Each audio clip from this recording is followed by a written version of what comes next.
not only calls a tactical alert, which means all officers on duty stay on duty until further notice, they also have activated pretty much everybody who wasn't regularly scheduled to work today, and they have activated all of the non-uniformed officers, detectives who would typically be in an investigative capacity. They were told to put on uniforms and either report to work or be ready to report to work. 12 hours on, 12 hours off until further notice. This was the kind of contingency planning that the LAPD was working on at the beginning of the coronavirus concerns. Worries that there was going to be unrest of some kind, and they wanted to be in a position to manage it. Now they're using that same planning, but for obviously a very different purpose. And we heard from Robert bringing in now the National Guard on a limited basis. What can you tell us about that? The National Guard is going to provide a relief valve for the department if early indications prove correct. The department and the city leadership is not inclined to send the National Guard into positions where there would be confrontations with demonstrators or protesters. But there are a lot of traffic control, crowd control assignments that can be handed off to the National Guard and allows the LAPD to focus on more of its core job, which is going to be doing regular police work in the rest of the city. Remember, that's been largely throttled down now as the demands for people in the Fairfax and Mid-City area has skyrocketed tonight. So having the National Guard, at least at first, it sounds like they will be used to do a lot of the presence type of operations where intersections need to be monitored, streets need to be closed, and that will give the LAPD a little bit of an opportunity to regroup, give people some rest, and then return to the job that we expect and need them to do, which is running regular police patrols, handling radio calls in neighborhoods all over the city, something they're just unable to do simultaneously tonight. And as you talk about that, it brings to mind what a coordinated effort it is, because as we said, we've heard from LAPD. Chief Michael Moore was called to be down there. He had a presence. We've heard from the sheriff and other agencies. They all have to work together to make this happen. It's really difficult. All of the local departments have made years of contingency plans for all kinds of disasters. In fact, there's an entire arm of government in the city of Los Angeles that sits around. They don't really sit around, but they strategize and plan for any contingency you can possibly imagine. A lot of their work is on the big earthquake that everyone expects to happen. They make plans for wildfires. What happens if parts of the Santa Monica Mountains have to be evacuated? And they also plan for eventualities like this. And so nobody walks into this cold. There are plans on the books for who gets to be put in charge. How are people going to communicate? What radio frequency are we going to use? Which is the lead agency? Which agency is going to follow along? So they have a rough idea of how this is all going to work out. Tonight, in particular, we've heard from our contacts in law enforcement that as much of an expectation as there was that there was going to be a large demonstration in Pan Pacific Park right there next to the Grove, the preparations for that clearly were overwhelmed pretty quickly. And it just took law enforcement a while to catch up to that. Eric, it begs the question, is it possible the LAPD underestimated last night how things would get out of hand? I mean, we saw relatively not violent, I won't say peaceful, but not violent protests Wednesday and Thursday. We saw groups manage to get on the freeway. They damaged some squad cars. But last night took it to a whole new level. Did they underestimate the crowd? I'm not sure underestimate is the right word. We've heard this in a couple of different characterizations from folks who manage the big law enforcement agencies in Southern California. One prevailing thought that we've heard lots of today is that... Oh, look at this, Eric. It's Eric, I want to call your attention to the screen here. The officers are taking on somebody right here. Yeah. This is Melrose and Poinsettia. Kathy and Eric, we heard reports of looting there, and the officers have moved in. Again, we're almost 30 minutes into the curfew. Gil Davis, are you over this? Yes, I am, Colleen. You're looking at the 7300 block of Melrose where looting was taking place. You see the damage to the buildings, the frontage of the buildings, and they have suspects inside the shops here. And these two that were just taken down were ones that just came out of the building. They have the buildings completely surrounded here. It is like a strip, a row of businesses, I should say, that were looted here. As I come out to a wider shot, you'll see officers in the back as well. There's a vehicle back here. It's unclear if that was involved with the robbery. We saw two being taken into custody. That one right in the center of the screen was resisting arrest, tried to break free from the officers, and they had to take him down to the ground. You see another suspect right here with a mask on. He's in custody. He's not resisting, but the officers here waiting for those suspects to come out of the shops here. That looks like a TV shop, and I'm not sure what the building here is with the pink frontage, but you see one being taken away right now in custody. Here comes another one that they got. So actually it looks like maybe 3 and 4 now. It looks like 4 there they have in custody here at these shops. Did you think someone was still inside at this point? Yeah, I believe the LAPD thinks there are. They have their weapons drawn. They have the, especially this building here, surrounded. They were looking at that TV shop as well, and officers in the back. So they have the area completely surrounded. You see them in the alleyway back here, and so they believe that there's still looters inside that are just waiting and trying to hide from the officers because they moved in when they were inside the store. You know, it's interesting. We have all eyes watching this right now. I just got a message from Chuck Henry at home. He's monitoring some of this as well. You're back at the other location where the Flight Club LA store was, that shoe store. He said the people sitting in the middle of the street appeared to be looters as well. Some of them were sitting down waiting to be arrested, and the LAPD had boxed them in and were just waiting for somebody to come in and take them away. So we'll try to get more information on that. And I believe as we continue to look at the scene here, we're going to hear from Robert Kovacic. Robert, you have an update or some breaking news on something? We do have an update, Colleen. We now know that the National Guard is on its way. We can tell you that they will be here by midnight, and you can expect 1,000 members of the National Guard to be here in Los Angeles. This information coming to NBC4 from LA County Sheriff Villanueva. So now we know the National Guard has been requested. They will be here, and they will arrive at midnight. As Eric Leonard so aptly pointed out, this is to provide some type of relief to the LAPD that has every member on the force right now at work and will continue to be at work. So we wait for an update now from Governor Newsom's office, and we're reaching out to Governor Newsom's office to see what the extent of the National Guard's involvement will be. And you also have to keep in mind that the National Guard may be deployed elsewhere. We are understanding there is trouble once again tonight up in the Bay Area, specifically in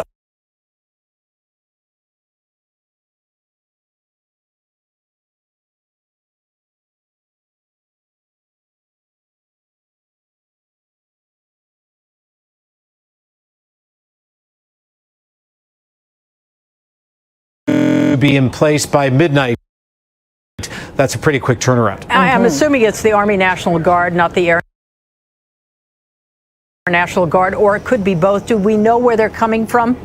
I don't. We're trying to find out information, but we have just confirmed this from Sheriff Villanueva. Now, remember, when we have been talking to Mayor Garcetti, he was the first one to tell NBC4 that when we asked him, do you need help? He said, well, I'm going to find out because I'm going to pick up the phone and call Governor Newsom. And that was about 7 o'clock this evening. And so he got off the phone with Governor Newsom, put in that request. Sheriff Villanueva also putting in that request as well. And the National Guard is coming now to Los Angeles. One of the cities like Minneapolis that did need assistance because, as to quote Mayor Garcetti, these are no longer protests that we're witnessing tonight. Yeah, and it's unfortunate because earlier in the day when we were listening in live as he was giving a news conference, he said it's not something that he wants to do. He did not want to call in the National Guard. He said, I don't want to go back to 1992. Look at this, Kathy. There. Yeah, that tree up in flames. Just more destruction happening. there as we continue to watch this live as it unfolds. And Colleen, we are now at 8:30, 30 minutes past the mayor's implemented time to put the city on curfew and shut it down. So what they want is for these people to disperse and go home, and everyone to get home safely and not cause this damage and not be out and not be looting, as we have seen at several stores already, including Nordstrom and the Ray-Ban store there at the Grove, but also that high-end sneakers shop where we just saw a free-for-all with people taking it seemed like the entire contents of the store out and getting into cars or walking or running away with their arms full of so many boxes that they couldn't hold on to it all. I'm wondering, as we watch this shot, if we can get an idea of what street this is. This is so dangerous here. You look at one of those palm trees. When it catches on fire, you've got civilian vehicles underneath there. You've got some of the protesters. Gil, are you over the scene? Can you hear us? I do hear you, Colleen, and we're looking at Melrose with the cross of Alta Vista, and there's some looting going on the north side of the street. So right down the street from where the officers were making arrests of those 4 or 5 suspects, here's some more activity on the north side of Melrose, just to the east of where those officers are.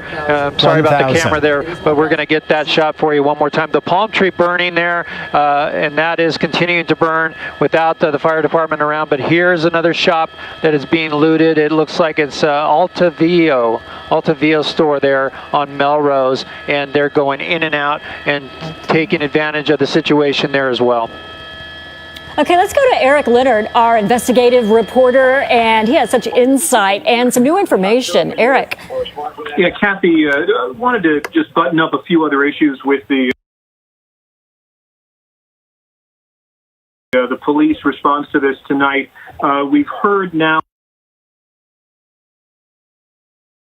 have been injured. It doesn't sound like terribly seriously, but one of the injuries was considered far more serious than the others.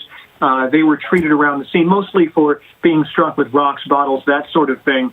Additionally, in the last 30 minutes, as police have begun to make more arrests, just like we were watching at that business a few minutes ago, one of the people they arrested was armed with a handgun. And we're told that that may have changed the way some of the officers are interacting with people they're taking into custody.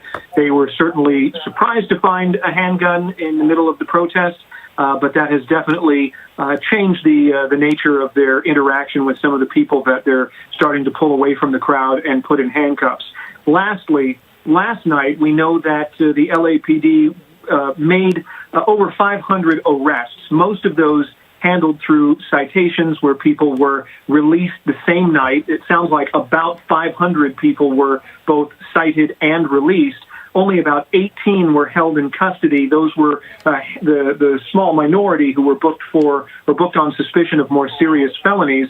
One of the concerns that the police department has expressed to us is that the people that were in custody were let go right away. The people who caused some of the trouble last night we saw in downtown L.A. were let go immediately, essentially because there is no bail for the types of violations that people were being held on. So they were out immediately, and they were worried that some of the same crowd that was causing trouble last night might be part of the crowd causing trouble tonight. Eric, we heard reports as well today that that some of the people arrested last night were found to have weapons. I'm not sure about guns, but knives and things like that. We also heard reports that a couple of the officers may have lost their clubs. Any word on that? Well, there were a few more significant incidents. The most serious by far was at 6th and Broadway last night. That's when officers were set up in a line across the street, just like we're seeing tonight, pushing demonstrators down the street in one particular direction. And a man in a car drove through the line of police officers. They got out of the way. One officer fired at the car with a 40-millimeter less than lethal round. It's like a compressed foam cylinder that comes hurtling at you, and if it were to hit you, it feels like somebody has slugged you very, very hard. They fired at that at the car. The car kept going. It sounds like one officer drew his pistol and fired 6 shots. The driver was eventually found and stopped, and they booked the driver on suspicion of attempted murder. That was by far the most serious. As to your question, yes, as people were being processed through the booking procedure, they were being searched, they were being identified, and during that, a number of people were found with pocket knives. That's not terribly unusual. And as far as officers losing equipment, when you've got hundreds and hundreds of officers tussling with people in chaotic situations, all kinds of stuff falls off. We heard there was a two-way radio that was lost, handcuffs were lost, and yes, it does sound like a couple of them may have lost their batons, their PR-24 batons, not the collapsible batons that fold up and they carry on their duty belts. Got it. Oh, all right. Eric Leonard, thank you so much for all of your information. As we were just watching from News Chopper 4 Bravo, we saw all that looting at that watch shop.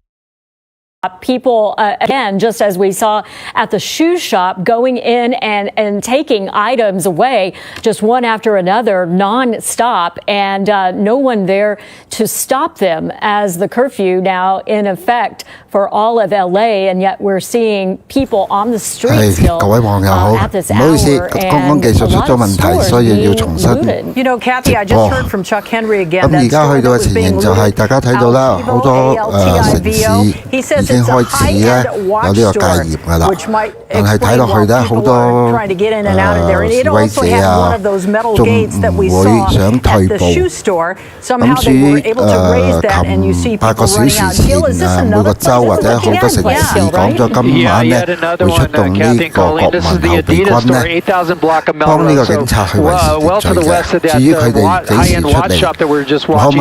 People coming in and out of what we understand is the Adidas store. And as we get closer, we'll get a better shot for you. But you see them coming in and out. The lights look like they're on, and or at least the frontage is. And you see people coming in and out there with a tighter shot as I zoom in. People just coming in and out. It looks like they busted through the front doors, or busted through the glass, I should say. You see the glass on the floor there, and people running to get shoes and other accessories out of that store. But again, it is the Adidas store, 8000 block of Melrose. No police around at this point. The airship overhead is aware of it, but they have multiple sites here along Melrose that's being looted at this time. Yeah, they've moved now from that high-end watch shop, and now they're going in here just as easy as can be. And we're just watching those advertisements, that picture of merchandise just moving as they make their way past it. There's no door left there at all. It is easy access. And they're also, it looks like, as you said, the gate is up. They're calling under that gate there on the right side.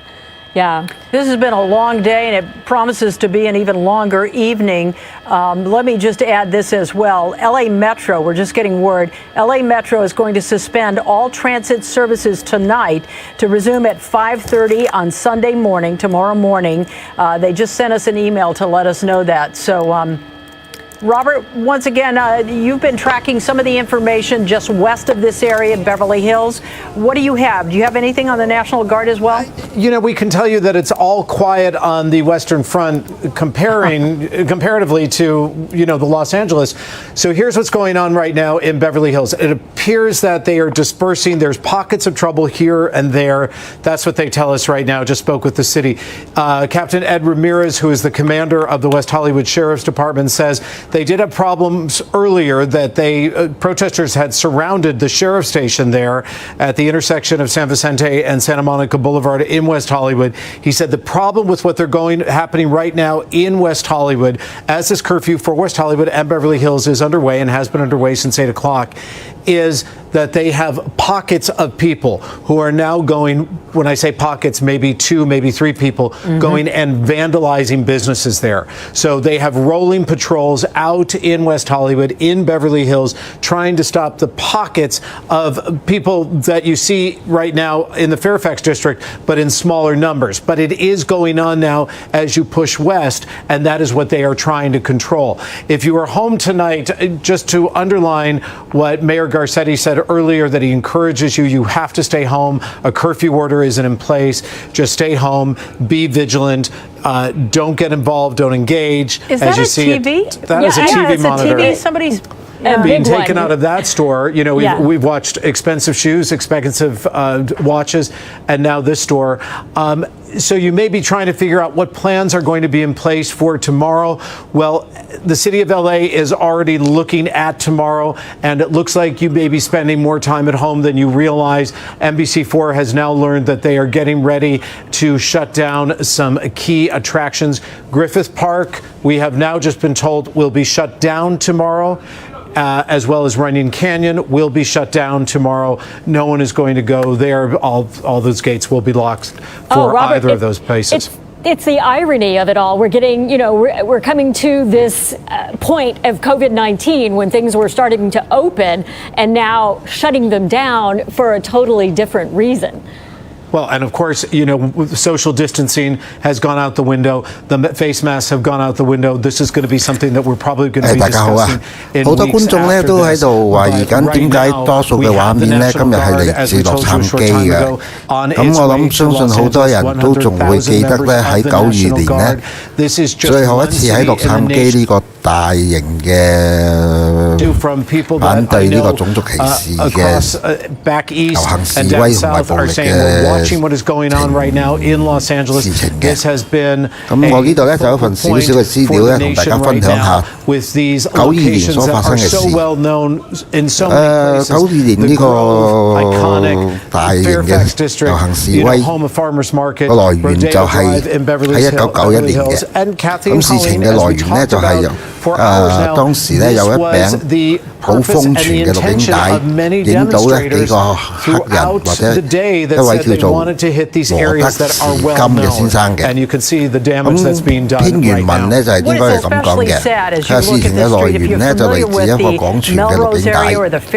喺1991年嘅3月3日晚咧，一名叫做Roddy King嘅黑人司機同埋佢兩個朋友咧，剛剛係一個party 翻嚟嘅。佢哋咧喺個高速上邊咧就超速駕駛至到180公里1小時。係超速相當嚴重嘅，再加上咧呢個羅德士金咧，佢身上咧已經有案底嘅，同埋咧佢之前有犯過啲家庭暴力同埋搶劫罪等等嘅罪案記錄嘅，係被保釋出獄。咁條件講明咧佢係唔可以飲酒。咁當晚咧佢仲係喺呢個保釋期內嘅。咁違例飲酒。酒後揸車超速，呢三樣嘢咧係同一時間咧發生喺呢個羅德士金身上。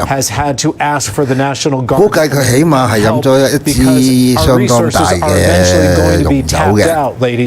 咁喺美國人嘅心目中啦，雖然佢係有咁嘅罪行，但係警察使用過度武力咧都係無法理解嘅。咁當晚咧3月4日嘅凌晨咧。警察咧就發現佢違法，咁就將佢截停，但係佢冇停低，仲反而衝過警察。咁之後咧喺15分鐘嘅追逐咧，警察咧曾經出過3架警車同埋一架司機咧係將佢包圍嘅。喺咁嘅情形之下咧，佢冇辦法唔停下低下來。咁咧警察咧就要求佢瞓喺地上，但係佢冇咁做，而反而對當時一位女警察咧作出一些性侮辱嘅行為，令到咧其他嘅男同事咧就好嬲，所以咧就攞出警棍咧就狂打。共咧佢係打咗56下，但係23下咧就冇擊中嘅。但係咧有幾棍咧，好彩咧就打喺呢個羅德士金嘅頭上同埋面部，令到佢咧呢個腦部咧就出現咗問題嘅。咁呢件事咧就最初咧就係告上去呢個應該係中日等法院去裁判咧呢啲警察咧有冇罪嘅。咁咧個問題就出現喺呢度，因為廣傳嘅嘅片咧，就係睇到咧呢個黑人俾人打，但係咧就好多人唔知道個前因後果。咁4個警察咧就被判無罪，所以咧喺92年選判完之後咧，所有嘅黑人領袖啊、黑人團體，佢哋覺得咧，佢哋長期生活咧喺美國社會中嘅第三世界，遇到嘅政治啊同埋經濟上咧係不公平嘅待遇嘅，同埋佢哋有長期咧對呢個警察對佢哋施加暴力嘅仇恨，所以咁樣咧就變成一個導火線咧，令到92年呢個美國探機呢個事件嘅發生。咁後期咧呢段案咧就由呢個中央法院咧重新審判嘅。咁當中咧就有2名警察咧係入罪，要坐30個月嘅。咁後期咧呢位羅德士金先生咧都賠償，但係咧就到2012年先過世嘅。最被爭拗咧係第一次審判嗰陣時咧，因為陪審團係10人制，而9個人以上咧都係白人，所以覺得咧黑人嚟講咧，佢覺得咧呢個裁判咧係好唔公道，所以喺第2次審判嘅時候咧係增加咗多咗呢個黑人陪審團落去嘅。好啦，所以今晚咧洛杉磯點解會變成一個好似咁嚴重嘅暴力嘅地方，或者遊行示威嘅地方，就係好多人都相信啦嚇，今晚會重演1992年嘅暴亂嘅情景。咁至於警方點樣去鎮壓咧？當然當年咧又一樣係要出到呢個國民後備軍咧，先能夠剎停呢件事。咁就睇睇今晚咧呢件事會唔會係同樣咁樣發生？咁呢度咧係先再要講講就係話我哋本台嘅初心啊，去做呢個直播咧係希望多啲人能夠對比一下，而家美國發生呢個遊行示威同我哋香港發生嘅遊行示威對比下，大家雙方嘅警察係點樣做呢？因為香港我哋睇啲畫面都已經睇到亂咗㗎啦。We're also not seeing any large groups of people in this area. I don't know if you've seen it before. You've really been looking at fires and the looting that's going on. And this is that same store. We're back here at the Adidas shop, and they're going to 多個州長或者多個市長，尋晚喺記者招待會都講過，佢哋係承認社會中呢個種族歧視係存在嘅，但係至於係點樣去面對、點樣去解決，係呼籲好多市民咧應該要理性退後一步，因為件事情咧溫和落嚟，大家再去商議點樣去面對。再加上呢個19疫情咧，令到其實好多個州、好多個市咧，好多人已經係好憤怒。所以呢個導火線出咗嚟，就係星期一呢個黑人被警察壓頸而死，導致出嚟嘅。咁其他嘢就係喺呢度想大家討論下，就係話我哋身為中國人對呢個種族歧視嘅睇法，我係點樣呢？大家喺外國嘅華人又好，華僑又好，你哋有冇經歷過呢啲事情呢？如果有嘅，想可能嘅留言同大家分享下、討論下，睇下我哋身為中國人、華人，我哋可以點樣使我哋唔會受到歧視呢？希望大家留言啦。Prompted the protests and the civil unrest earlier today and the last couple of days almost seems to be lost in this.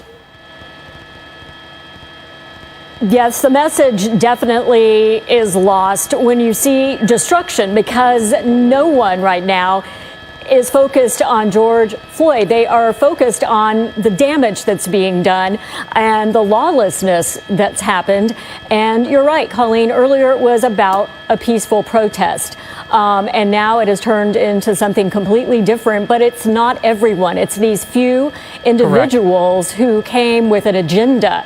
And that agenda, as Robert said, I saw it too out on social media. It was obviously clear they knew what they wanted to do. And even the city of Beverly Hills looked ahead and they boarded up businesses knowing that there was a plan. And that plan was on the part of a few people, not the greater good of the people who came out to peacefully state their purpose and to ask for justice for what happened in Minneapolis. That was not the message that the people we are watching tonight and that we watched earlier at the Nordstrom, at those shops there at the Grove. That's not the message that they had. Yeah, you know, I'm going to throw this out to you and Gil, and we're coming up on 9 o'clock here. It's 8:50, and so we're well into the curfew here.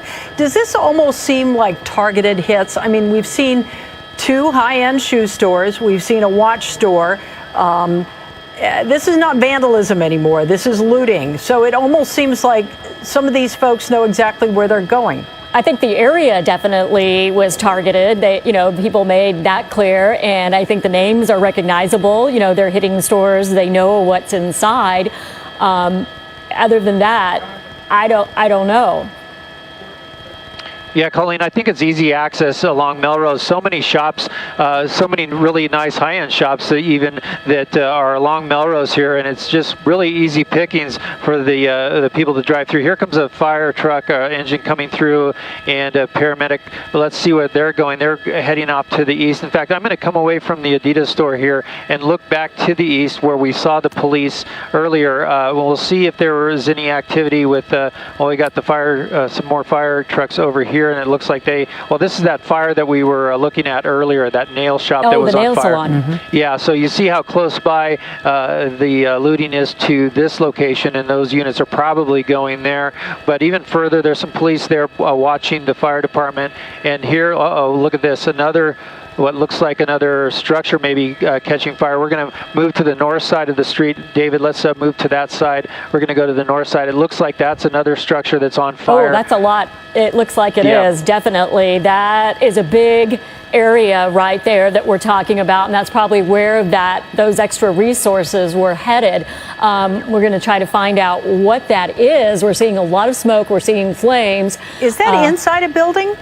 It is. The building's on fire. You see the smoke coming through the roof there. It hasn't, I don't know if it's burned through or not already. We were focused on the looting that was going on just a couple of streets over. You see a lot of people in the back running there. But this building definitely on fire. Let me see if we can get a name on the structure itself. But the LA City Fire Department, really busy along Melrose here. Just a block or two away was the nail salon. Here's this shop, and we're moving into a better spot for you. And I don't know if you were able to see the name on that. No, I can't. It's a yellow sign. It looks like I can't make it out, but I'm wondering if it's more than one business. It looks like it is, and here's a tighter shot for you if you can make it out. Doc Martens, okay. Mm-hmm. So it's a Doc Martens a shoe store maybe, but it's quite a large building. As I come out, you see the smoke coming out of that structure, and we'll see what the fire department does. I'm going to try to listen to their frequencies to see if I can hear them chattering about that fire and how they're going to handle it, because there's still a lot of protesters here in the area and moving in and out of the stores. It's unknown how this fire started, but taking a look through the front here, and it's hard to tell if those stores were looted or if the fire department had to just make access themselves. They're making access inside. That's a good sign. They're going to fight it from the inside, at least for now. A lot of smoke being vented out through the roof. And it looks like a different business, possibly. I don't know. I can't tell. I just see different signs there. It's really hard to tell what's going on there and what the business might be. Yeah, and Kathy and Gil, as I look at this, all those stores are connected there. They're close, you're talking about something that runs a city block almost. And if this fire gets in the roof, correct me if I'm wrong, typically it runs through the attic. It could take out an entire block. It could. In fact, it may have already spread to the other buildings. It's hard to tell. There is quite a bit of smoke coming out of it, out the front and out the vents on the roof. So it's hard to say if it's skipped over into the other businesses there. It's blocked by smoke to the east there. You see that stretch of businesses there really blocked. You can see some of the signs there where fire has not gotten to that yet. But this is a concern definitely for the firefighters and certainly for the police to get in this area and try to bring an end to this looting that's going on, because this could be a result of such a activity. Yeah, it could be vandalism. It could be we don't know right now at this point. But they were still working on that fire at that nail place just down the street. And then Gil, you panned down and went over to this area, and now we see from your cameras that this is on fire, and it's just crazy. We're just coming up at 9 o'clock now. We've been under this curfew for 1 hour, and we're seeing looting and fires all up and down this area. You know, yeah, that's right. Sorry, go ahead. Yeah, I just wanted to say we're having community leaders weighing in on this all day. We just heard from Karen Bass. She's a U.S. representative. She's a prominent African-American politician. She represents the Culver City, South L.A. area. She says tonight, if you're mad, if you're distraught, if you're angry, if you're hurting, fight back against the system that killed George Floyd. Do not destroy our communities and our neighborhoods. Yeah, the sad part about destroying the neighborhood is that it takes forever to recover. To rebuild. Yeah, these are businesses, and it's just nobody wants to see this. It's tough on the fire department, it's tough on the police department, and it destroys the community. We're hearing now that this is Tony K on Melrose. It's a shoe store also. So that's who we're getting word from our assignment desk. Kevin LaBeach giving me that information now. Tony K? Tony K is what the name of the business is. 新嚟到本頻道嘅朋友，大家好啊！喺呢度我再次呼籲大家可以嘅將呢個直播咧轉發俾朋友，因為本台咧做呢個直播最大嘅希望就係能夠多啲人睇到喺一個遊行示威騷亂下邊，喺唔同嘅國家佢哋嘅做法係點樣。而作為一個借鏡咧，能夠俾到香港警察一個比較。香港經歷咗差唔多成年嘅遊行示威，警察已經出動咗1年，而喺嗰1年裏邊所發生嘅事情，大家已經好清楚，只不過未有第二個比較。而家喺美國所發生嘅事。就剛剛好可以俾到一個比較俾觀眾，能夠等佢哋睇清楚香港警察呢1年嚟所做嘅嘢係啱定係錯。至於啱定係錯，我留翻俾觀眾大家去討論啦。From one business to another, but they're focused right on this area where we're not seeing flames, but we're seeing a huge amount of smoke coming out. You know, as we continue to watch the picture here, I want to bring in a friend of ours, Errol Suthers. Errol, are you with us? Errol Suthers? This is Tim Williams. Oh, Tim. Hi, how are you? It's Colleen Williams. I remember you from the other night. You used to be with the LAPD, correct? That's correct. That is correct. So as you look at this, and we're coming up on 9 o'clock here. So what's the playbook for the LAPD at this point? I mean, you've got this fire, raging fire in the middle of Melrose here. You've got looters out there. What do you tell your people if you're commanding the LAPD? Well, the thing is, Michael Moore, came on the air a little bit earlier, and they mobilized the entire department the first time since the riots about 20 years ago. And this is, you try to prioritize the locations you have. Here you have buildings being burned, and he's trying to, they have made some arrests, they have cornered some looters, and they are trying to quell the fire, save property, and at the same time maintain peace. So it's a coordinated effort between the fire department and LAPD, and And the thing is that you have to try to get the firefighters in, get them protection to do what they need to do, and at the same time address other areas in the city. Tim, with your background in law enforcement, how do you enforce the curfew at the same time? Well, that's a $1,000 question. You know, the thing is that the curfew has been set. Is from I believe it's from 8:30 to 8:30 to 5:30 in the morning, and if people have been notified, if they are violating the curfew, then you affect their arrests. And the thing, you get the individuals off the street to so that you can take back the streets and do what needs to be done. It's a handful. He's trying to maintain the entire city with 9,000 police officers. You don't have 9,000 police officers out there at the same time. They work 12-hour shifts. So you have 4,500 out there at one time, and then they relieve and another 4,500 go out. Tim, 30 years with the LAPD. I suspect you were here in 1992. I was. What would you tell the people who are on the front line right now, given your experience? Well, the thing is that I've seen what has been done, and there is more of an organized approach now than it was back in 1992. I was there at the genesis of it, and it was not well organized. We weren't prepared, and now there seems to be a more of a preparation. But there is the issue of resources. You know, you have the sheriffs there who are assisting also in unincorporated areas, and then you have to your north you have Beverly Hills Police Department as well. I understand that the governor or the mayor of LA has asked for National Guard to come in, and that's being requested. And yeah, it's not only requested; they should be here by midnight, we're told. Yes, exactly. And so that will add about 800 or 900 more additional individuals to the city, and then there's the complication of coordination of command between the military and local law enforcement. So that's the issue that has to be dealt with as well. And our investigative reporter was explaining to us how law enforcement trains for almost every scenario that you're going to see in a situation like this. How do you do that? How do you train for instances where you don't know what's going to happen?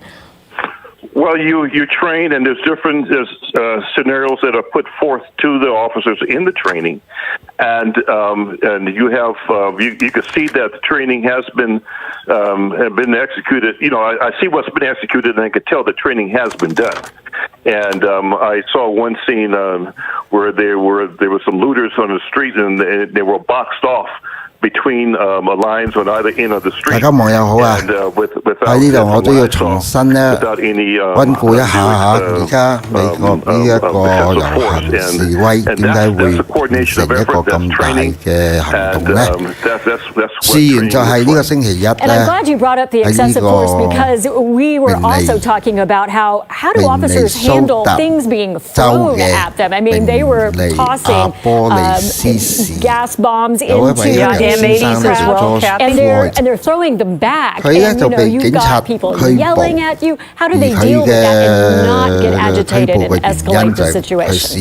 Well, you're trained to de-escalate. You're trained to, when you put yourselves in these situations, you're going to have these type of situations. You're trained not to respond背後戴上手銬，但係唔知點解咧就俾警察咧就推落地。當時咧有一位警員咧就用佢嘅膝頭哥壓住呢位 Justiceforfloyd 先生嘅頸部，長達分40秒。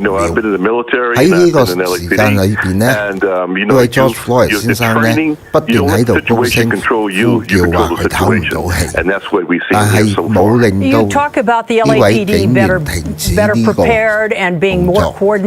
後期昏迷送院不治。咁當時整個過程咧有好多人影低呢個影片，而好多人睇咗影片之後係覺得警察係過分用咗武力，而加上呢，因為所有嘅警察都係白人，而呢位係一個黑人，所以喺好多黑人心目中呢個係一個種族歧視。但係喺美國啊嚇，其實種族歧視一路都係有存在嘅。咁最初頭2日呢，呢4位警員呢係冇受到起訴，所以呢一個出嚟遊行嘅示威個暴力嘅情形，只有越加越深，去到今日。咁至於琴晚呢，就好多個州或者市呢都已經講咗，今晚呢係將會戒嚴。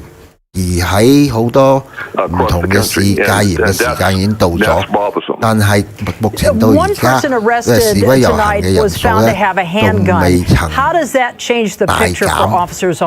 尤其是喺洛杉磯，就變咗今日呢位遊行示威者嘅重心點。咁最重要就係因為喺1992年，同樣咧當時喺洛杉磯都試過一場為咗呢個種族歧視咧一次大嘅騷亂遊行示威嘅。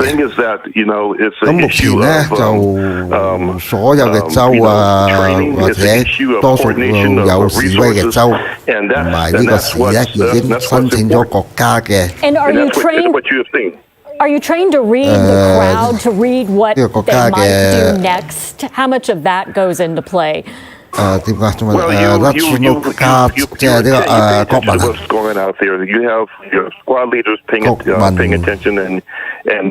後備兵去幫手鎮壓呢件事嘅。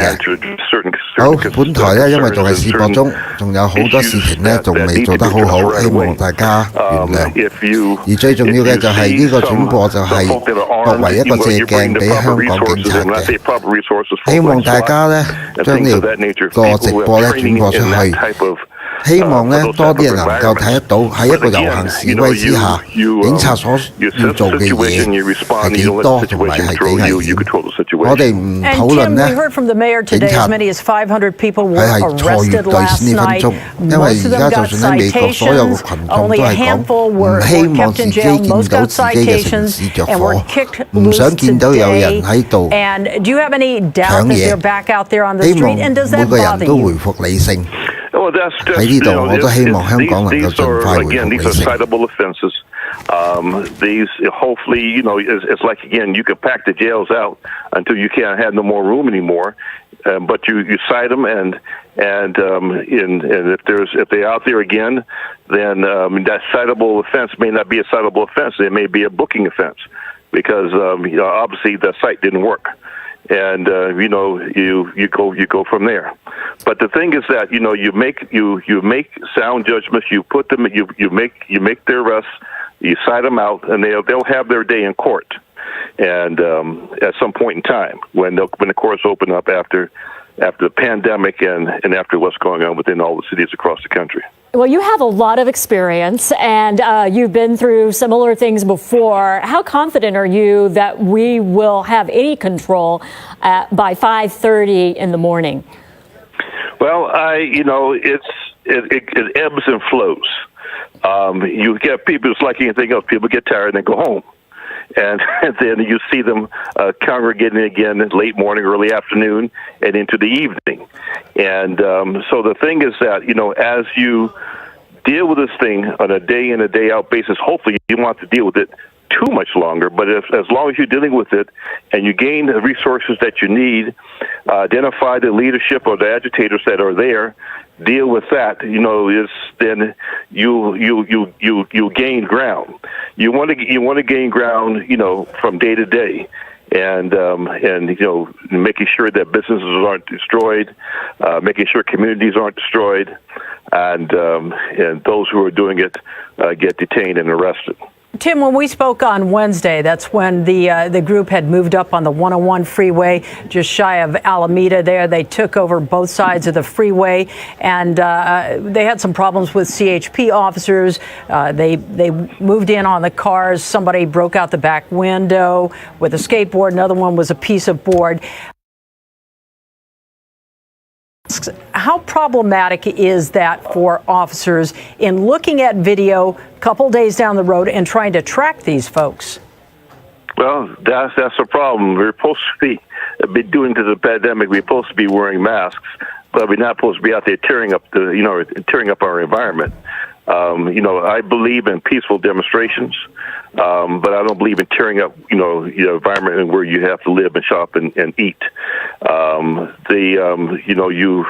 You do the best you can. There may be some cameras where individuals were caught prior to putting on their masks. You could identify them by clothing they're wearing and so on and so forth. And you may be able to get some identification from there. But it's a totality of everything. You have to see the genesis of where the demonstration started and where they got onto the freeway, and then you go from there, and it's an investigative process. And you were working in 1992 when you saw the looting and the fires and businesses destroyed. How does it affect you seeing this tonight on a different level? Of course, a different situation, not the same thing, but how does it affect you emotionally? Well, the thing is that the incident with George George Floyd, I'm sorry, that whole situation bothered me. I've seen a lot during my career, and seeing this was at the top of egregiousness. So that bothered me. To the point where the entire nation was bothered by that. You even had chiefs of police come out, and which is a total rarity in my experience and in my career, coming out criticizing the action of a police officer to the point where they suggest that he be arrested. So the thing is that it's not a new phenomenon, but it is a phenomenon that's caused the consternation of the whole nation on the heels of people being sequestered for almost a month and a half or 2 months on this COVID-19 issue.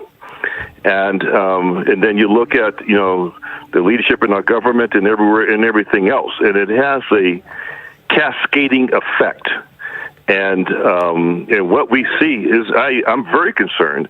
Not only do we have the pandemic, but now we have a country that is the infrastructure of the country is dwindling because of what we're seeing here. Tim, we're looking at a picture right now. I hate to interrupt you, but I want you to walk us through it. This is at Pico and La Brea, I believe. This is a Target store. There were reports of looting here. You see a line of officers outside. What's the protocol on this? I'm looking at it now. Okay. Okay, I'm looking at it now. Go ahead. What's your question? So what's the protocol here? They just rolled up on scene, and will they wait for the looters to come out? Will they go into the store? What do you do at this point? Well, if you notice that they are getting in formation in certain areas of egress and ingress, and they will be taking directions from the command staff as to what to do. It looks like they arrested someone at the top of the screen there. I see that there. And these individuals may have been on the outside or coming out of the store, and they're being ushered over to the arrest team where people are designated to arrest individuals. Now, everyone has a job to do. One individual, maybe one group apprehends them and they take them over to another group of officers whose job is to arrest them, get information, and do what needs to be done as far as citing if that's what they're going to do. So it has to be a coordination of effort. You don't see individuals working independently by themselves, but you see a team effort in getting the things done. Well, Tim, we certainly thank you for your expertise. Tim Williams, LAPD officer for over 30 years and military veteran as well. And hopefully we will not have to speak with you again this evening. It's possible we will. All right, we certainly do. Tim, thank you again. We want to bring in Megan Reyes right now. She's in News Chopper 4 Alpha. This is that building that was on fire just a couple of minutes ago. Megan, it looks like it's fully engulfed at this point. Fully engulfed, fire through the roof right now. You can see the challenge that firefighters have right now. They are concentrating and trying to save the buildings next to it. They're probably going to go into what they call a defensive mode right now. Now, this is a Starbucks right here to the right of it. To the left of it, we have a lot of other small businesses. So fire department's definitely going to try to save some of these buildings, but you could see the challenges that they have ahead of them. This is the 7500 block of Melrose Avenue. Started as a small fire. Took firefighters a while to get there. LAPD wanted to make sure they could secure the scene. And right now, this is what happens. You have good intentions from earlier today. You have peaceful protests. And unfortunately, now we see a situation like this. You can see the fire just blazing through that roof right now. Very intense situation here. It really did just explode. We were watching it earlier, a lot of smoke, and now we're seeing a lot of flame coming out of that. Megan, you brought up a good point because the firefighters can't just roll up on the scene and start taking care of this. They have to first go with the police and they have to rope off the area, make sure it's safe. So that's one level of work they have to do, and it just takes more time for them to get there. That could have caused this fire to spread even more. And the other thing I'm thinking is there are businesses on either side. Right, and that's what they may end up doing is going in what they call a defensive mode. But hopefully there's a firewall in these buildings here to protect the adjacent buildings here. So you have a couple of buildings here that's in the path of the fire. Fire department's going to do everything they can. And, you know, resources are really stretched. Kathy, in News Chopper 4 Alpha, we were over downtown Los Angeles. We saw multiple rubbish fires. They have their hands full in downtown LA with a bunch of looting areas near 7th and Main and Broadway. So there's a lot of activity there. They do have multiple small rubbish fires. People are lighting trash cans on fires in downtown, but nothing of this magnitude. You can see the intensity of this fire. It is just consuming this entire building. Firefighters, looks like they may even have to pull back here because of those intense flames right now. Makes you wonder what is fueling this fire.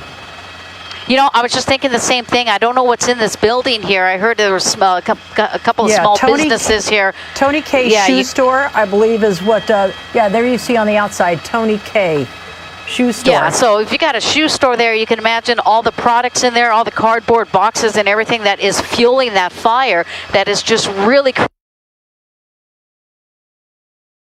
rapidly consuming this building, and the buildings next to it, the radiant heat is what's going to be an issue there. The fire definitely may start with these buildings just because they're so close together right now. So firefighters are still battling this right now. This is, again, the 7500 block of Melrose here as they are dealing with this fire. One of many fires here erupting here in Los Angeles. Yeah, we saw the nail salon or nail shop that was on fire earlier. They were still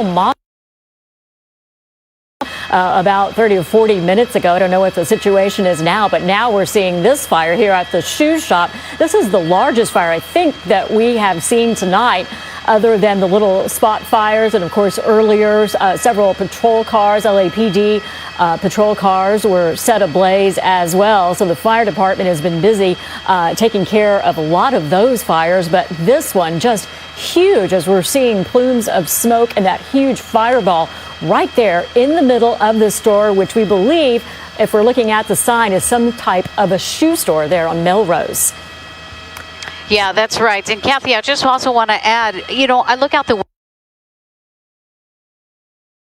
everywhere, I'm seeing law enforcement responding with their lights and sirens. So they are just going to multiple areas. They're hearing about looting. They're hearing about small rubbish fires. So it is just a chaotic situation. And just moments ago, somebody pointed a green laser at the helicopters as well. And, you know, you have law enforcement helicopters up here trying to direct officers down below into a safe direction to try to disperse some of these crowds. And now they have to worry about somebody with the laser shooting at the helicopters. That can be a very dangerous situation, not only for the police, but also for the media helicopters here as well. Absolutely. On a normal night, Megan, we would be covering that as an entire story. It's illegal and very dangerous, as you said. That could be a story for us, and yet it's just part of the scenario we're seeing, where we are seeing looting, outright looting, just people smashing windows and taking items out of the store, and we're seeing fires set in various areas. We've had officers injured as well.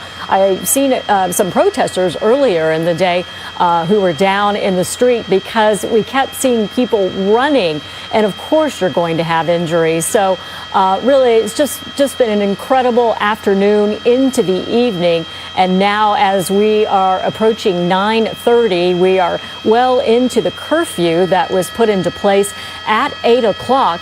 And now we have word that the National Guard will arrive at midnight.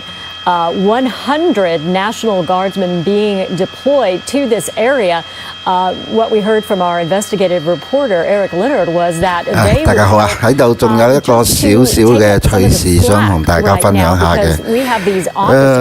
喺琴日咧，網上咧，美國嘅示威者咧，曾經喺佢哋嘅 Twitter 啊或者 Facebook 咧，尋求香港嘅示威者咧，教佢哋點樣用香港嘅方法去進行示威，教佢哋點樣去買口罩啊、眼罩啊，同埋攞啲咩工具咧可以幫到佢哋嘅。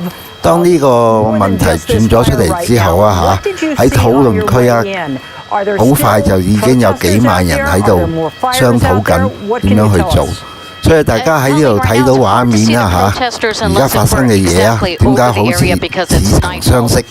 因為佢哋所用嘅方法啦同香港示威騷亂嘅方法、黃絲用嘅方法係差唔多，就係咁樣。所以多睇一啲唔同嘅畫面咧，可以令到大家睇到啊就算而家每個世界發生嘅嘢，其實大家都係相同。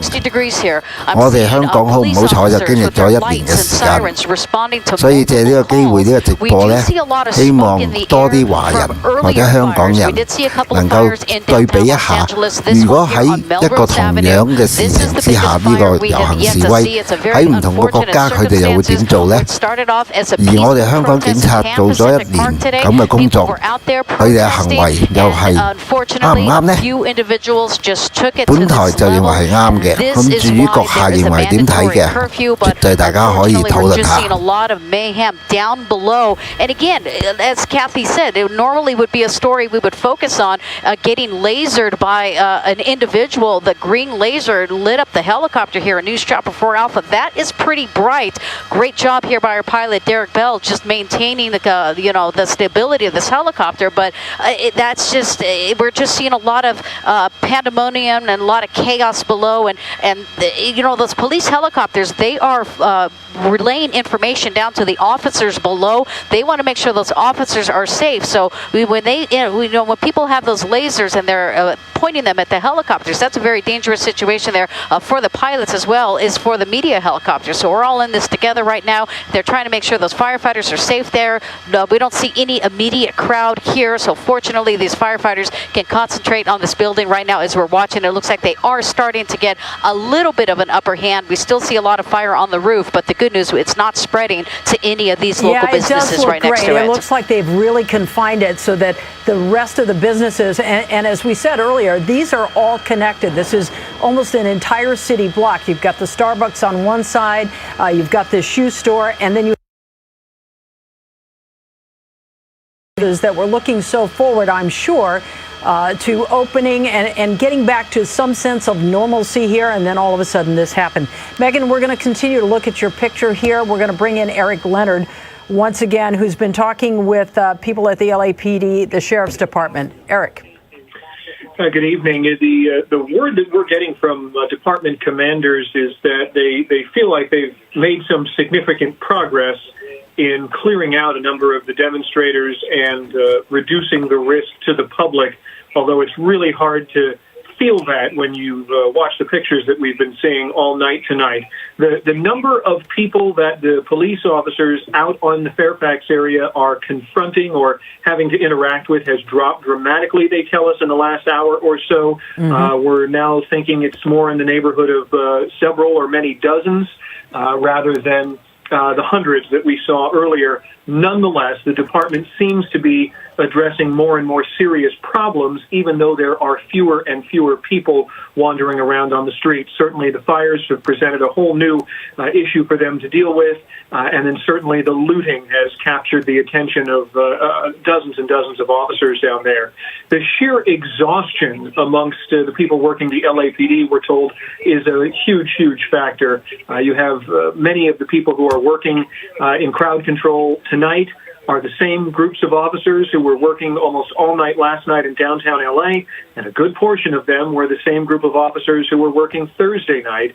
And so that is perhaps part of what's behind this decision to try to bring in more outside help, specifically the National Guard, to try to relieve some of the demands on the department, not only so that certain groups can go home and get some rest, but also so the LAPD can restore its core services in other parts of the city, responding to radio calls, doing general patrol work, those things that had to be shut down while they focused all of this attention on this area tonight.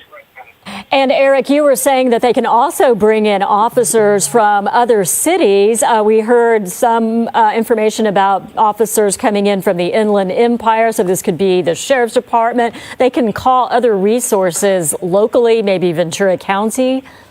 That's right. There's long-standing mutual aid agreements between most of the police departments in Southern California. At some levels, it's coordinated through the state of California. Everybody relies on one another when a particular incident overwhelms the local agency. This happens constantly when they're dealing with massive wildfires in the fire department. This happens with contingency planning for big natural disasters. So the plans are in place to do it. It was a little unexpected tonight from what we've heard. That was part of the delay in getting additional people from outside areas. But they're well set up to do this. It sounds to us from the contacts we've had in local law enforcement that the expectation simply wasn't there, that the events of tonight would grow in the way they did, really exponentially in maybe the 2 to 3 to 4 o'clock hour this afternoon. And people have, from all sorts of different agencies, have been scrambling to keep up. As you pointed out, it's not just the local agencies that help one another. It's also neighboring counties, Ventura County, San Bernardino, Riverside County, Orange County, where they have less local unrest to deal with, certainly have the ability to send people out here. What's unusual, though, is that rarely is it a department the size of the LAPD that's asking for help. After all, it's 10,000 officers strong. Typically, when there's a problem in one part of the city, officers can be drawn in from other parts of the city, and whatever needs to be managed gets managed. This is one of the first times in recent memory where the department has dealt with something that is such a large problem in so many different areas that it's really put a stress on the ability of it to manage right now. And that's why we're seeing these calls for help to outside agencies. And Robert, I'm sorry, Robert is standing by. We're going to get to him next. But Eric, what can you tell us about the National Guard? Well, it's interesting. We're still hearing an evolving set of circumstances of how the National Guard is going to be assisting. At first, for certain, National Guard troops will be able to relieve LAPD officers who've had to do things like traffic control, controlling crowds and intersections. Not so much of the hands-on police work that we're seeing officers carry out right now, much more in a supportive role. That may change. That may evolve over several days, but it is certainly not the initial intention to have National Guard troops step in and take the place of LAPD officers in most conventional policing jobs. The National Guard was called in back in 1992 to help the city manage the unrest. And there were, when the incidents and the planning and the events were all looked at days and weeks later, it was clear that the National Guard then was not well prepared to do the kinds of things that the LAPD really needed assistance with. That's changed. There have been many more recent discussions about how to integrate the military, National Guard in a catastrophic type incident. This is not the type of incident that was being considered when those discussions happened. It was far more along the lines of natural disaster planning. But nonetheless, there are working plans in order for this to happen. Again, it sounds like the National Guard is going to be in a mostly supportive role, at least in the first hours. But given how everything has changed so quickly today, how the department has clearly been overwhelmed and has now been pushed to its limits, there's a good chance that that role could evolve in the coming days as well. I remember it well, and even in a supportive role, what you see are men in uniforms on the streets of L.A., and at that time, if I remember correctly, they were helping to protect firefighters who, like this situation, were sort of moving from spot to spot trying to put out fires. There were terrible tragedies in the 1992 riots involving firefighters. There were, if memory serves me, firefighters were struck by gunfire trying to protect blocks that had caught fire, and fires were going to catastrophically spread from home to home, business to business, and it was a real desperate situation. That caused quite a bit of reluctance on the part of firefighters, who see themselves as far less polarizing than the police force when they get sent into a neighborhood, and yet they were still being met with the kind of response that the police department was seeing. That was then. Plans have changed now. You've seen all night tonight groups of police officers who've been sent along to escort the firefighters so they don't have to watch their backs when they're trying to do their core job, whether that's saving somebody's life, helping somebody who's been injured, or putting out fires like this.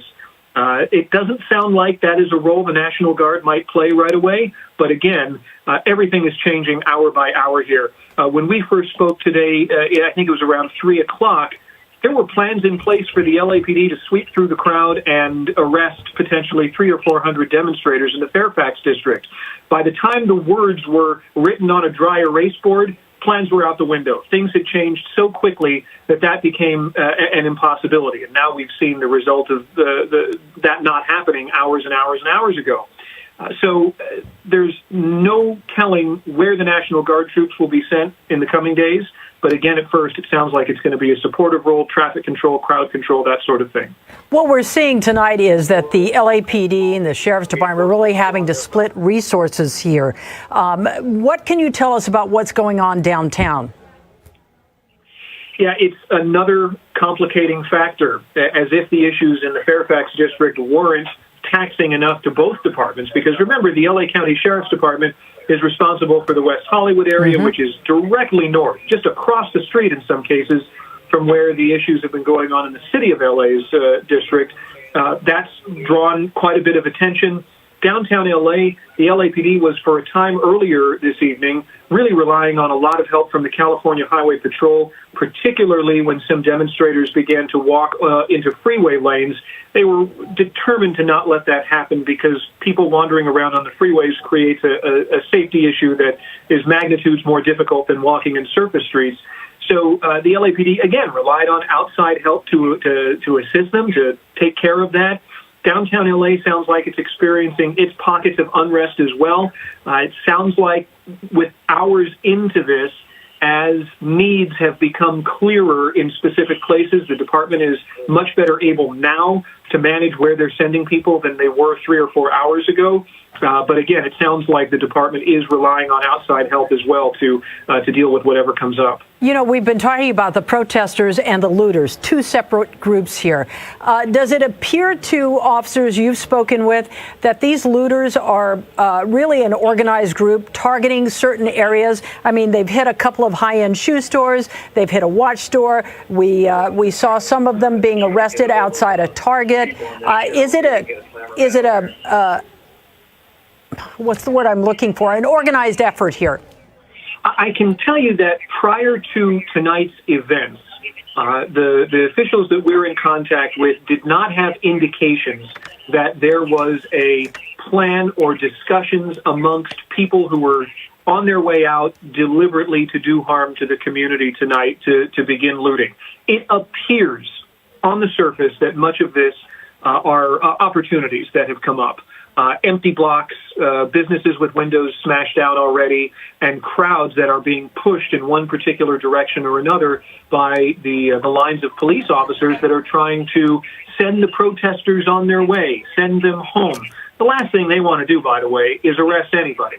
That creates a huge bureaucratic backlog, and it takes more and more time away from patrolling the streets and preventing things from happening in the first place. So the more protesters that can be encouraged just to leave on their own and go home, the better. One consequence of that is when they're all pushed in one particular direction, as we've seen tonight, some of the businesses that are on that route of exit seem to have become targets of opportunity. No indication from anyone monitoring particular social media or even some undercover officers that have been wandering through the crowds tonight that there was any sort of planned effort, much more so that an opportunity was seen. And with the advent of cell phones, it's very easy to coordinate efforts amongst 3 or 4 people, maybe unlike 30 years ago. So things may appear that there's more coordination. Doesn't sound like there was anything planned specifically in advance. Definitely a crime of opportunity. Eric, we're going to let you get back to contacting some of your sources here as we continue to look at this area in the 7500 block of Melrose. We're going to bring in our friend Errol Southers. He is a professor at USC. He was with the FBI, local law enforcement. Errol, your list of accomplishments is too long for the hour we're on the air here. But let me just say welcome. He's also a terrorism expert. You look at what's going down here now. What's your reaction? 其他控制人群啊，但係咧喺洛杉磯咧嘅警察已經差唔多冇辦法控制呢個環境。佢哋而家咧喺周邊嘅城市咧繼續調動新嘅警察入嚟，而睇落去咧，今晚呢個戒嚴令咧已經係冇咗個意義嘅，因為所有嘅示威者咧都冇退回嘅現象。旁述亦講到咧，就係話呢件事可能嚟緊呢幾日都唔會停，會繼續發生。對一個城市嚟講，的確係一個好悲哀嘅事，因為除咗理性示威之外，有好多人呢，或者係我哋叫暴徒進行搶劫，而喺警方方面或者政府方面，佢哋好相信呢一次暴動嘅後邊呢係有人指使策劃，所以個難度咧係比以往更加難。但係有一點大家可以睇得出嘅就係，就算今時今日美國嘅警察做事嘅方法的確已經係有更改，使用武力嘅級數係比以往咧係小心好多嘅。希望所有嘅人都平安無事啦。咁都講得本台做呢個直播嘅意義就係希望能夠令到多啲人，尤其是我哋華人能夠睇到香港發生咗一年嘅事對社會嘅影響係幾大。不論你喺全世界邊個城市都好，我相信唔會有一個人願意睇到自己嘅家園或者自己嘅城市墮入一個咁樣嘅火海。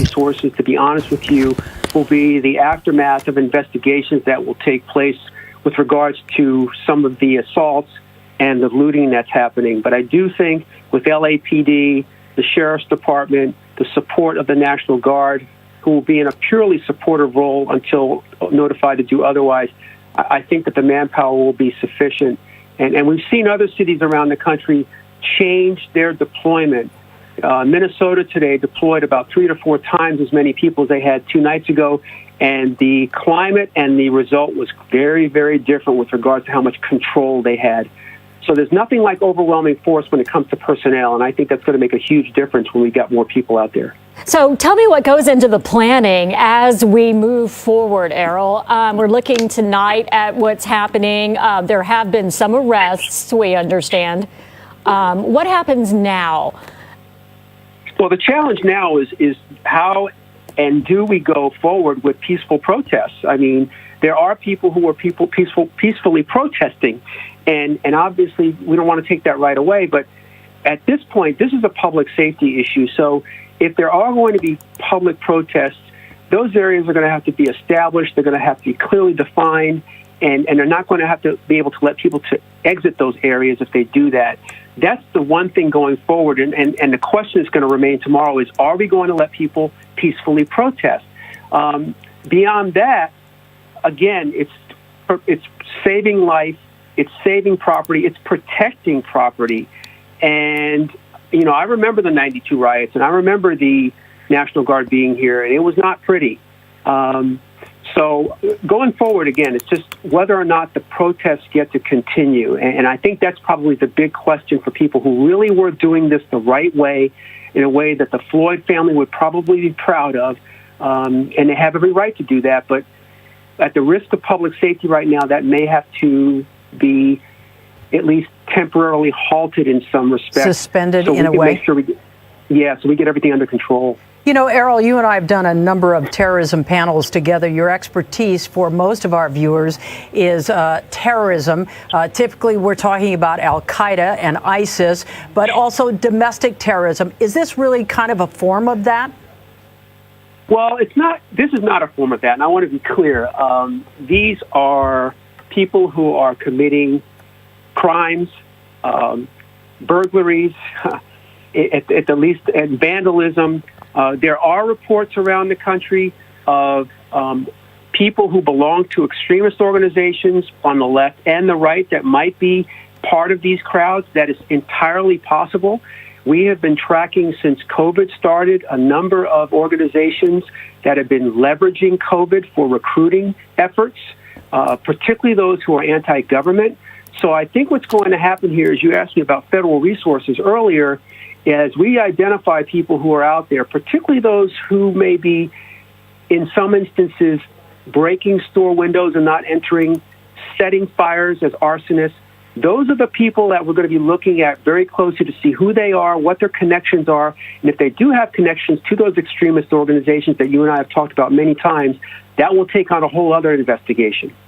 And do they use a situation like this as an opportunity, so then you have to put more people on that and worry about something else happening in the middle of all this?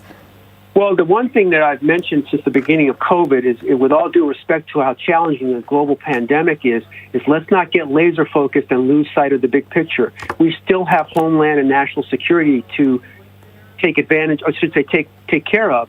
And so as we are laser focused on a pandemic, these other organizations are taking advantage of the fact that we can't walk and chew gum at the same time.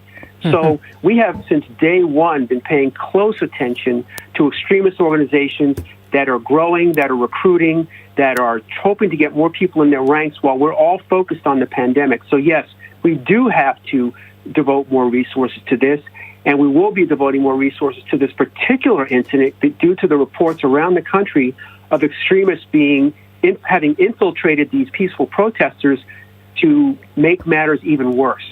This is the sort of thing you track on a regular basis. How do you stop it? I mean, we saw this start out peacefully at noon today at the Pan Pacific Park. There were a lot of people out there. There were teenagers, young people, older people, people of all ethnicities, and then it grew into this early on. Well, a couple things happened. First of all, people are out there a long time. It gets frustrating standing there for a long time. At some point, they get moved by the police or they don't get moved. You can't make everybody happy. And it only takes one person to do one thing for there to be sort of a mob mentality, and it just escalates and cascades from there. And so I think that's part of it. I'm always concerned when I see the level of violence I saw today during daylight hours. And we saw that in 1992. When we saw the violence in the daytime, I said, we're going to be in trouble when nightfall comes. And I'm so glad the mayor introduced a curfew, because that at least stems some of it. But I think it's just from standing around idly, peacefully protesting. After a while, there's got to be some excitement. And it starts with breaking some windows, pushing some police officers, torching some cars, not obeying commands. and then it escalates. And that's what happened today. Yeah, we really did see that. That describes it perfectly. Thank you so much. We want to keep you on the line. We'd like to talk to you some more. You have such great insight for us. But we want to bring in Earl Hutchinson, who has the most wonderful voice.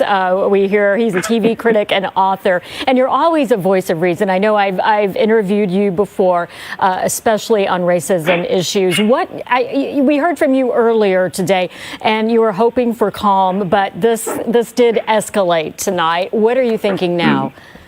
Well, I was thinking, like many other people, how did it happen so fast?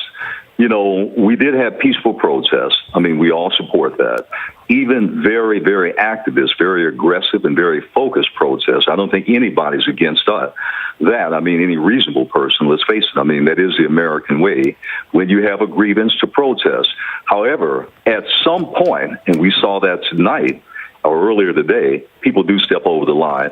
I heard the interview before about extremists that have infiltrated or may have infiltrated some of the organizations that do stand for peaceful protest and social justice issues.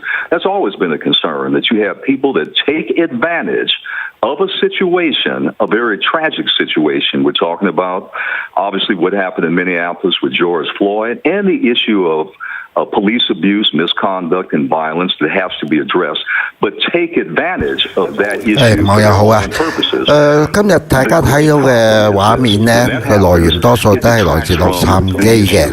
It diverts from the issue. It takes attention from the issue. 今晚呢個暴動呢，已經持續咗好多個小時㗎啦。咁目前到現在呢，警方呢都係無法咧控制呢個場面嘅。而警方喺洛杉磯嘅人手已經差唔多用盡，佢哋已經向各方各面嘅周邊城市咧要求增加人手。但係有一樣嘢咧，就係呢次遊行示威入邊咧發生嘅係好多人，除咗和平示威之外，有一批人咧係搶劫好多呢個商鋪。警方咧係相信咧係有一啲幕後嘅搞手咧去造成今次呢件事嘅。咁至於亦有記者問過咧，就係話呢次咁嘅遊行示威係咪屬於一種恐怖事件呢？目前到而家嘅答案就係話呢個只係人民。或者尤其是係黑人對社會呢個種族歧視不滿嘅一個反應。至於呢個深度有幾多，就喺呢次嘅暴動中呢，就大家睇到啦。咁其他暫時可以講嘅就係。的確係每個唔同嘅州份或者唔同城市喺美國都係有相同嘅大大小小嘅遊行示威，只不過今晚嘅主力咧就係落咗洛杉磯嘅。That in fact believe in justice, do it the right way too, because at the end of the day, that's the most effective way. Not looting a store, but actually the kind of protest, the kind of demonstration, the kind of programs that are being advocated for justice. Those are the kinds of things that we have to keep our eye on, and we have to keep pushing and reminding other people do the same. And we should point out that most of the people were doing the right thing. They came out to peacefully protest. They wanted to say something today, and they wanted to do it in a way where it didn't cause all this harm. It's a few people who sort of ruin it for everyone. Now we're talking about we won't be able to have these protests, which are part of our rights. And see, that's a danger. That's another thing. It's not just diverting the attention from the issue of social justice, the issue of police misconduct and how to deal with that. The other thing now, we're talking about even more curtailing our civil right, the civil right to peacefully protest. So once again, we're getting into a dangerous situation where you have some that use a situation that twist it, turn it for their own selfish ends, and now we all pay a price. We're all jeopardized. Now we're talking about the right to, that's a sacred right to peacefully protest in the American system. You're talking about taking that away. I have to tell you, when that happens, we all lose. Earl, I'm going to ask you to bear with us for just a moment. Megan Reyes, News Chopper 4 Alpha, if you could swing back around to that police line that we saw just a moment ago, give us a location on that. You mentioned there were only a handful, maybe a couple of dozen, to the best of your knowledge, protesters in this area right now. We just saw the LAPD move forward very quickly. And guys, we have where's to get that set street? Up here. Yeah, we're getting set up right now. There on Hayworth Avenue, which is just a little west of Fairfax here. We were hearing about some activity. They were talking about some looting that was going on Fairfax Avenue. LAPD, you can see the amount of officers responding to this particular area. You saw that line of officers here on this street right over here. I'll get to the name of the street here in a second, but essentially officers are pushing, there's that line of officers right there. They were pushing some looters, as they were calling them, in a westerly direction, and there were a lot of individuals running in the street here in this neighborhood here. They definitely wanted to make sure they could protect some of these buildings here. Again, this is on Fairfax. We saw a lot of activity here earlier near Park La Brea along Fairfax. So this is Fairfax and Clinton Street. So that's where the line of officers were chasing some of those individuals. They did disperse. That's why they came here. They dispersed that crowd, and they're just pretty much setting up that line, making sure these individuals don't come back to this particular spot.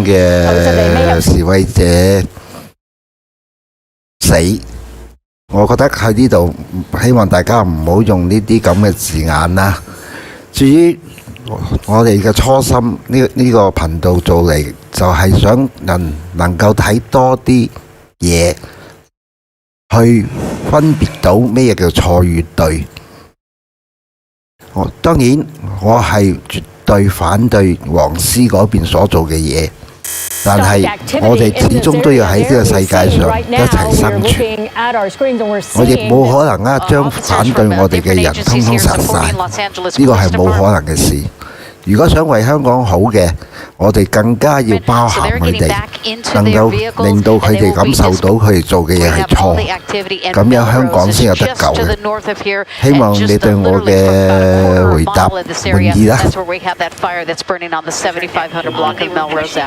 And I believe we still have Errol Southers on the phone with us. Errol, I know you spent time local law enforcement and federal law enforcement before your time as a professor at at USC, University of Southern California.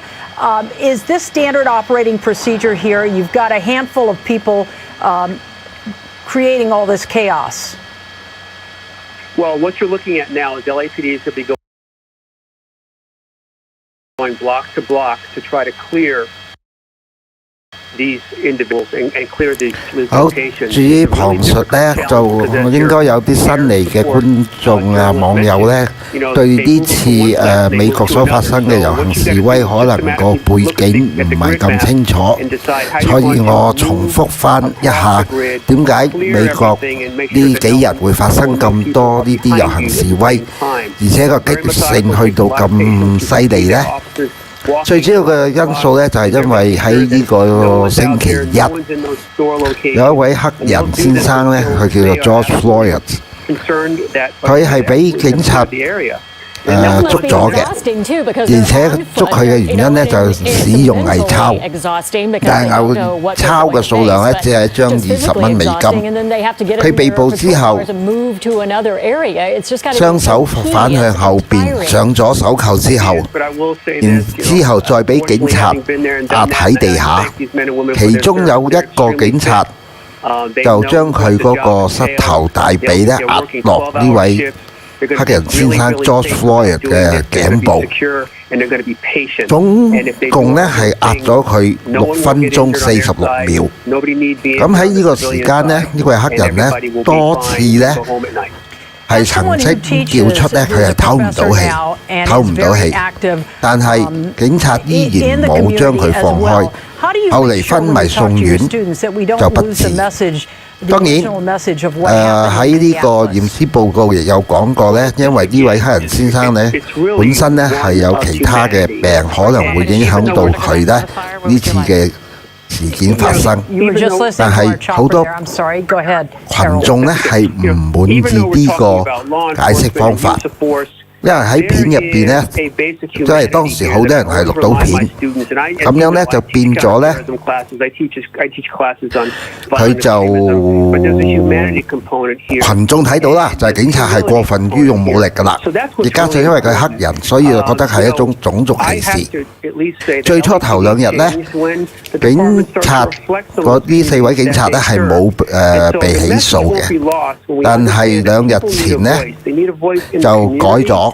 咁樣咧就壓住佢條頸嘅警察咧，就係被告到咧第3級謀殺或者係誤殺，但係呢個決定已經冇辦法令到而家走出嚟示威遊行嘅人安心。而今晚呢個咁大型嘅爆發啦嚇，應該會繼續持續落去。Never forget where you came from. Never forget who you serve. And never forget who you are. And I think that's going to be really important going forward. We can honor the Floyd family and many other men that died, unfortunately, in situations like this if we do that. If we, at the end of the day, we try to be good human beings. Well, we kept hearing that call for justice, and a lot of people who came out today, that is what they wanted. They wanted to put that message out there, but they had a peaceful message. And then, we saw it ruined by a few individuals. As we look at yet another fire here, how do you go on and have that peaceful message be allowed to be put out there? How do we go on and peacefully protest and exercise our rights, as we were saying, when, we see these problems? Are we going to be allowed to, or is that going to hurt our ability? I think this is going to be challenging. As I mentioned previously, it only takes one person to spoil everything. But I would only caution people with this. Allow peaceful protests. I watched protests today all over the country. There were a number of peaceful protests. 你想我翻譯係咩嘢咧？係翻譯邊一種語言咧？ They were peaceful protests. So let's not forget that. And I say the same thing about law enforcement. There are thousands of police officers who do a fantastic job and never get in trouble. So I hope we can continue the protests, and I hope we can continue the conversation, because these things happen because we don't talk to each other. We don't try to get through these problems together. This is a problem that is only solved through dialogue, and dialogue cannot happen after conflict because that's really difficult. So we've got to let people protest. We can't let the minority of people who are committing crimes tonight there in law enforcement, victimizing people like Mr. Floyd, set the narrative for what we do in the future. What we're looking at on the screen right now is 2 major fires burning in that area. This is the shoe store, and then Megan was just on a fire down the street, looked to be maybe 1 or 2 blocks away. Errol, if you were advising the mayor tonight about how to approach tomorrow morning, what would you say to him? Well, the first thing I would say is I thank him for putting the curfew in place. I think that was absolutely critical. The second thing I would say is I go back to the playbook of 1992. We sat down, meaning the community sat down, leaders from the faith-based community, law enforcement, athletes and celebrities in L.A., activists, all sat at the table and said, look, how did we get here? And they talked through it. I would convene a roundtable, and since we're on Zoom, it's probably easier to do because everybody's at home. I'd convene roundtables of people around the city and start having this conversation, start to come up with a playbook about how we're going to move forward as a city, how we're going to recover, not just from this, but from COVID, how we're going to reopen, and how we're going to build the bridge again. And I have these conversations now. And as I said, I'm not putting anyone on the spot, but look, we're all at home. It's not hard to find people. So I think we could have these conversations starting tomorrow. Were you surprised when you saw all the police chiefs gather together this week and condemn what happened in Minneapolis? I was not surprised. We understand there are bad cops, and I was not surprised at all. There's not a chief in America that wants a bad cop. And believe me, the chief in Minneapolis doesn't want Chauvin on her department. So I was not surprised at all. They came out in a very timely manner. I think it was important, and I'm very proud of the fact that they voiced that opinion together. All right, Errol Southers, we certainly thank you for your time this evening. Thank you for having me. Thank you. Very interesting to hear what you had to say. We're going to switch right now to Robert Kovacic. He has secured an interview right now with the fire chief Terrazas, and he's going to join us as we watch these fires burning and get more on that and how the fire department is handling all of this. We've seen several fires, Robert. Kathy and Colleen, thank you very much. Chief Terrazas, Robert Kovacic here. Thank you for joining us. I know this is a crazy night for you. If you are watching NBC4 right now, first things first, take us through what we're looking at right now, sir.